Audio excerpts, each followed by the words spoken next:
thinking about making this video for a long time. It pains me to say it. Now, I'm not saying it's bad. It's really not. It's a really good ride, but It's not easy for me to make. It's not fun for me to make. having it take over for the normal Haunted Mansion September through December, a whole third of the year, well, that's a long time without the normal mansion. I hope you guys can understand where I'm coming from. I was wrong about Haunted Mansion Holiday. Here is an unfortunately vertical video I took on my last trip to Disneyland, and you can see the low image quality of the screen. But the overlay is really well done. I think what makes the original mansion so charming and immersive is lost along the way. And I still think it's there too long, but it's really, really good. And I think we need to go back to where this all started.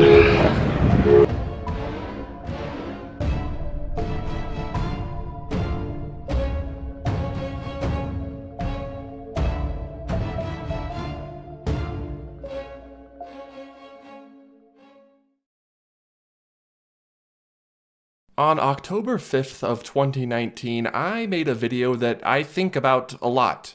Well, I suppose I can try to find some inspiration by watching some Haunted Mansion videos on YouTube. Man, I don't know what it is, but I just really dislike Haunted Mansion Holiday. I mean, it's not a bad ride or anything, but why does it have to take over for the normal, better Haunted Mansion for basically a third of the year? Like, do I have time to watch one more Haunted Mansion video before I make my video? Ah, there we go, the original Haunted Mansion. Man, I love it so much more than Haunted Mansion Holiday. Wait, hold on a second. I hate Haunted Mansion Holiday. I know what I'm making my video on. Times change, friends, and people change with them. Haunted Mansion Holiday is amazing, and I'm here to prove it to you. Sandy Claus is on his way tonight, and I feel like I should make amends. After visiting Disneyland twice while Haunted Mansion Holiday was open this year, I can confidently say that it is a worthy overlay. Now, I'll be the first to admit it. I feel like I've been maybe a little harsh on Haunted Mansion Holiday over the years. Today, I wanted to explain to you why I think Haunted Mansion Holiday is a worthy successor and holiday overlay to the Haunted Mansion, even though I still do prefer the original mansion over Holiday. But that's not to say that Holiday isn't amazing. Let's talk first about the history of Haunted Mansion Holiday. How did it even show up at Disneyland? Why is Jack Skellington in the Haunted Mansion? What does that have to do with anything? Everyone, here is why I was wrong about Haunted Mansion Holiday. Let's start back at the very beginning. Did you know a holiday overlay of the Haunted Mansion was always planned, although it wouldn't necessarily feature the characters and songs from Tim Burton's The Nightmare Before Christmas? Let's hear from one of the original Imagineers who designed Haunted Mansion Holiday 20 years ago. We were walking by Haunted Mansion one day and we're like, ooh, what if Santa landed on that house? What might it be? And that's really how it all was born. Well, it all stemmed from the creative director, Stephen Davison. It was his wild idea. We were looking for that new kind of Christmas idea. Throughout the park, the tendency is to go to happy holidays so that everybody is included. But it's Nightmare Before Christmas, we have to say. Merry Christmas, Scary Christmas, that's part of the whole title. And then we're like, who would do Christmas at the Haunted Mansion? And wow, if you put Nightmare with it, it will be wild. Artistically, it was a big challenge because you have two opposing forces. You have the Haunted Mansion, which is a very classic design, and then you have the Nightmare style. Spooky Claus is coming at you!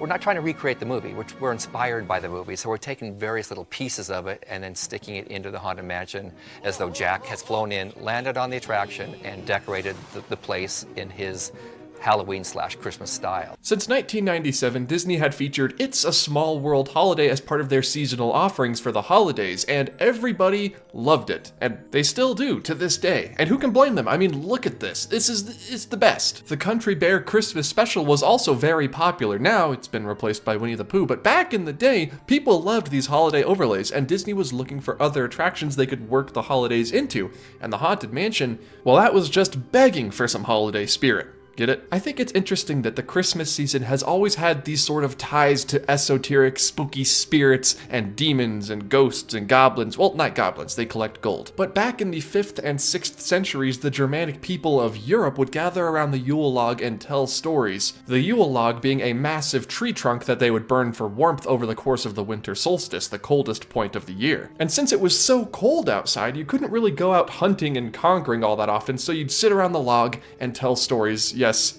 sometimes about spirits. Even the tradition of hanging mistletoe over a doorway was said to keep out the evil witches. In more modern history, we have stories like A Christmas Carol, where 3 different spirits visit Ebenezer Scrooge to show him how he just kind of messed up over the course of his life. So, I mean, if you really think about it, Christmas has been sort of the secondary spooky season for most of the Common Era. Plus, there's this dude who sneaks into your house and leaves presents without you knowing while you're sleeping, and apparently he sees you all the time. I mean, come on, if that doesn't put a shiver down your spine, I don't know what will. Meanwhile, at Disneyland, we had the Holly Jolly Classic Christmas covered with the Country Bear special, and we had the Peace on Earth, Goodwill Toward Men Christmas covered with It's a Small World Holiday. So that creepy, traditional, spooky side of Christmas had still yet to be planned out until Haunted Mansion Holiday was considered. Originally, it wasn't going to be, like I said, tied to The Nightmare Before Christmas though, just the original Night Before Christmas poem.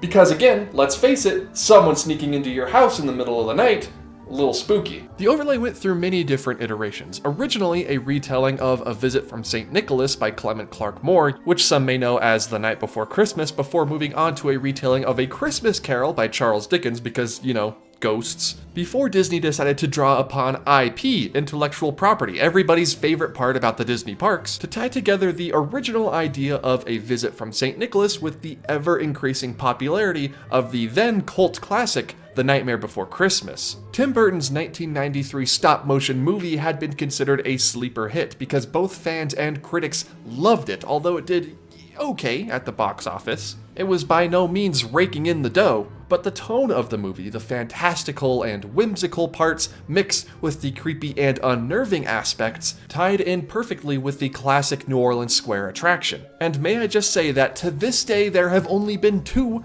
perfect recreations of the mood of the Haunted Mansion. Creepy, corrupted elegance tied in with whimsical fantasticalism. See, this is what happens when I try to get insightful. I start making up words. And those 2 things are Crimson Peak, a movie that is essentially a love letter to the Haunted Mansion, and The Nightmare Before Christmas. I haven't seen it done perfectly since. And so it was that The Nightmare Before Christmas and A Visit from St. Nicholas became the main themes of Haunted Mansion Holiday. Now, that's a brief rundown of the history of the overlay, but why was I wrong about it? What do I love so much about Haunted Mansion Holiday? Let's start with the outside.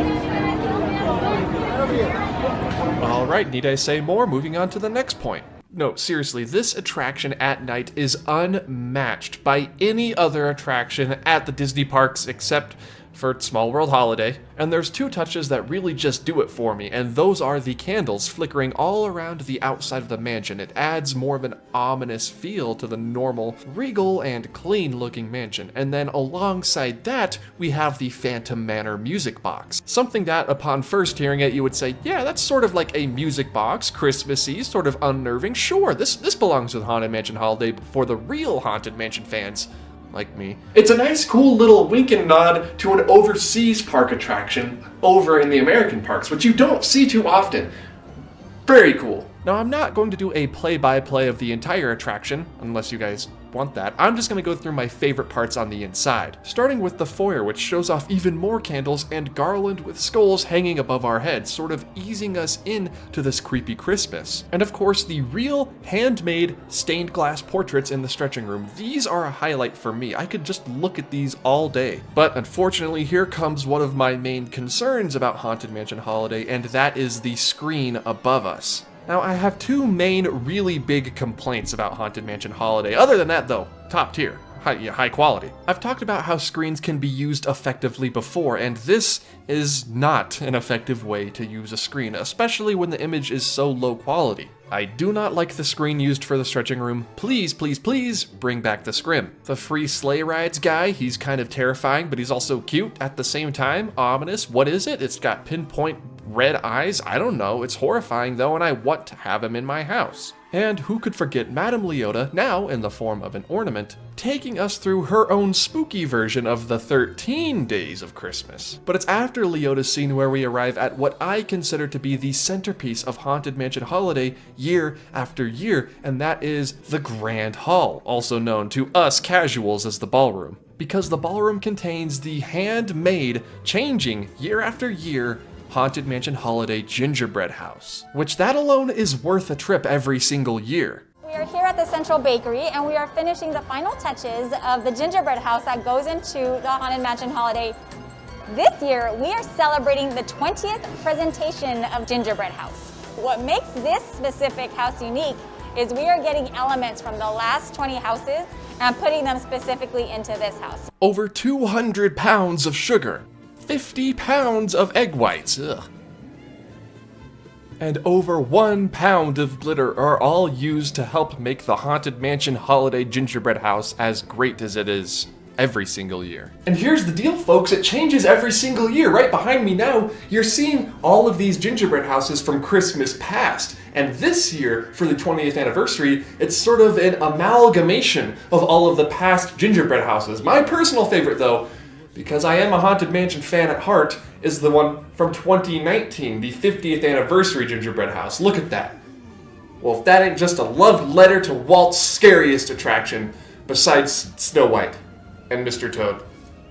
And it's a small world, you know, I think he might have been a horror fan. Plus, I'm a massive fan of Smellitzers. If you've been on Soarin' or Pirates of the Caribbean at Walt Disney World, you know what I'm talking about. It's when they pump the smell of a certain object or food or fragrance into the attraction. And they do this in Haunted Mansion Holiday at Disneyland with the smell of gingerbread. It helps make it all the more festive, and honestly, I think at this point every single ride should have a scent that goes along with it. Like the smell of poison apples in Snow White's Scary Adventures. Oh wait.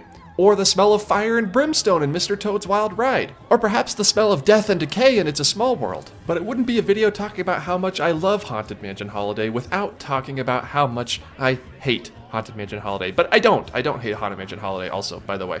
I love it. There are two things about it though that kind of rub me the wrong way, and that is the screen in the stretching room that we've talked about before. I really think the scrim would be better there, and the fact that it is around for so much of the year. I'm gonna say something controversial, you may or may not agree with me, but Haunted Mansion Holiday is around for the Halloween season at Disneyland, but I feel like it's much more of a Christmas themed overlay. It's really not super Halloween-y. Everything in the attraction is themed to the holidays. Even Oogie Boogie is wearing a Santa Claus hat and beard. So here's my proposition to you, Disney. Put Haunted Mansion Holiday up at the end of November and leave it up all the way through, say, the middle of January when you normally take it down. Going up on September 3rd and lasting all the way through January 9th, that's a long time. A third of the year is a bit much, I think, for an overlay. I think if we could squeeze that in to maybe a fourth of the year, that way it gives everyone a chance to enjoy it if you want to see it, but it doesn't take away too much from the classic Haunted Mansion.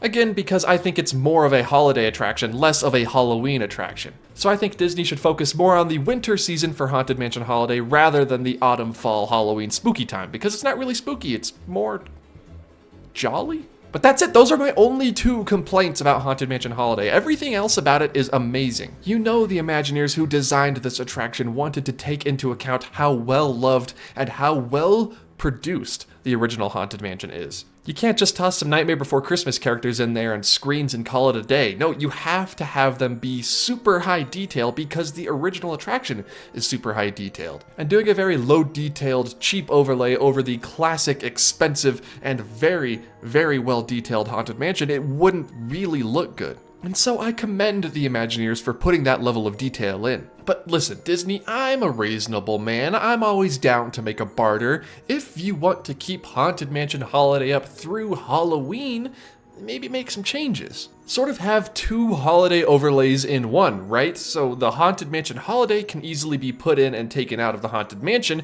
Make it so Haunted Mansion Halloween can be easily taken out and put back into Haunted Mansion Holiday. Did anything I just said make sense at all? Listen, before you go into the graveyard, you meet Jack Skellington dressed in his Sandy Claus best. Maybe for September through maybe the beginning or middle of November, we can have him in his Pumpkin King outfit or his pinstriped suit. That way, it feeds more into the Halloween version of the ride than a Christmas version. Take the Santa Claus stuff off of Oogie Boogie and maybe even take down the beautiful stained glass in the stretching room. My goal here is to make it less Christmas and more Halloween, and as the year goes on, you could slowly change some aspects. Maybe as we move through November into December, the graveyard gets more and more snow. The Christmas lights slowly begin to appear throughout December. Then by, let's say, I don't know, December 7th, we have the full-on Haunted Mansion holiday overlay that we know today. And this wouldn't require any shutdowns or maintenance. This would just be small overnight touches that they can add from day to day. Is it feasible? Probably not. Is it possible? It's definitely possible.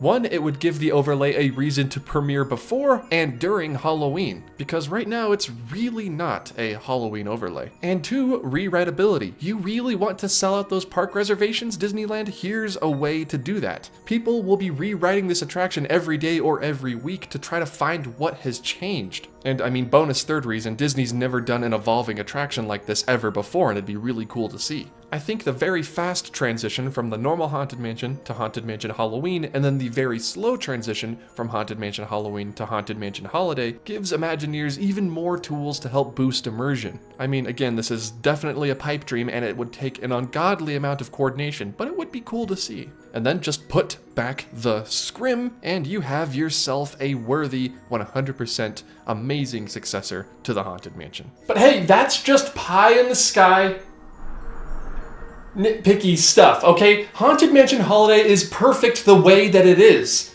Well, it's a 99% perfect. Maybe this is just the rantings of an old Haunted Mansion fan man. Maybe I just need to learn how to love the season of Haunted Mansion Holiday. Love the screen, well, the gingerbread house, the candles on the outside, Corey Burton and Kim Irvine, they're all in there. The stained glass, all of it, it just comes together to make the best overlay I've ever seen in a Disney attraction. Besides Living with the Land, they have Sandman. No, not the Sandman, Sandmen in the ride. Can you believe this? This is real. Go ride Living with the Land right now. It's Living with the Land holiday. How come nobody's talking about this?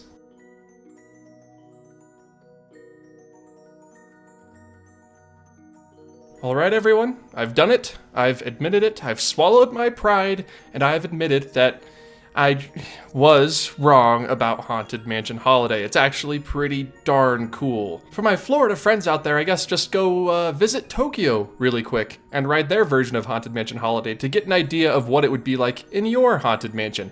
Or, I guess a trip to California is a bit quicker and a bit cheaper, so probably just do that instead. If you enjoyed this holiday three-parter, please be sure to leave a like on this video and just tell your friends about it. Honestly, that's the big thing. Tell your friends about it. Post it somewhere. Post it on Twitter, Facebook, Instagram, anywhere where you think people would enjoy learning about the holidays and Haunted Mansion versions of those specifically. If you want early access to episodes and maybe even upcoming in the new year, some premium content, that's new, head over to my Patreon, and even just $1 a month gets you access to most of the perks, probably even the premium content I was just talking about. Thank you very much to my Patreon supporters for making this all worthwhile and making it all happen, honestly. Please be sure to follow me on Twitter, Instagram, and TikTok. I am at Offhand Disney on all of those places if you want to see more just behind the scenes stuff or personal stuff, or you just want to peek behind the curtain. I guess that's the same as behind the scenes, but you get the picture. I will ideally have one new video out before the new year, and then I'll probably take a week off. I'll be visiting Disneyland